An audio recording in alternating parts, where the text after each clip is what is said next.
మండపాలు చేసుకుని మనం ఒక పూజా కార్యక్రమం చేసినప్పుడు భగవంతుడు రాక్షసులు ఉంటారు చెడగొట్టడానికి అవన్నీ చెడకోకుండా ఆదిత్య నవగ్రహాలు బ్రహ్మ విష్ణు మహేశ్వరు అమ్మవారు గణపతి అందరూ కూడా ఆవాహన చేస్తే వాళ్ళందరూ కూడా మన యజ్ఞానికి మనం చేసిన పూజా కార్యక్రమం కాపాడటం కోసం వాళ్ళని మీరందరూ కూడా మంత్రం వచ్చి అక్కడ ఆవాహన చేసేసి మమ్మల్ని కాపాడని చెప్పడం అంటే ఎక్కువ మంచి మంది జరిగేటప్పుడు సత్యనారాయణ అవుతుంది కత్తిపెట్టి ప్రతి ఒక్కటి నిద్ర వస్తుంది నిద్ర రాకుండా కోసం ఏంటంటే మనం అక్షంతలు వాసన వెనకేసుకుంటే రాక్షసులు అక్షంత మంత్రంతో ఇప్పుడు అక్షంత తిని మత్తుగా మన పూజ అయిపోయిన దాకా మత్తుగా పడుకుంటే మనం పూజా కార్యక్రమం అయిపోతుంది బాగు చేసేవాడు ఎక్కడ ఉంటాడో చెడగొట్టేవాడు అక్కడే ఉంటాడు అందుకని ఈ గ్రహాలు మొత్తం ఆవాహన చేస్తే మనం జరిగిన పూజా కార్యక్రమాన్ని సక్రమంగా జరిగించడం స్వామి మనం స్వామిగా నమస్కారం చేసుకుని మండపాలను చేస్తున్నాం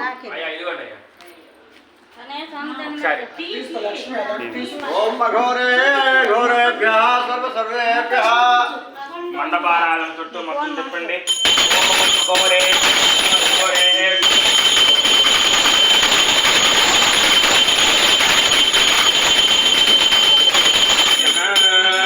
నీరాజనం దర్శయామి. చుక్క నీళ్ళు చల్లండి.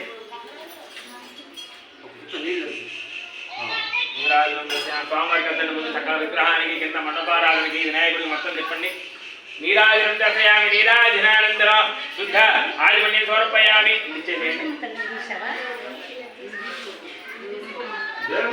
गणेश महाराज की నీరాజనం దర్శయామి. దేవ పార్వతీపతే హర హర హర హర హర మహాదేవ హర. దివ్య సువర్ణ మంత్రపుష్పం సమర్పయామి. చక్కగా ప్రదక్షిణం చేసినట్టు చక్కగా మనసులో భావించి నమస్కారం చేసుకోండి. యథాశక్తి ఆత్మ ప్రదక్షిణ పూర్వక నమస్కారం స్వామివారికి మనస్ఫూర్తిగా నమస్కారం చేసుకోండి. అథంగ పూజ కరిష్యే.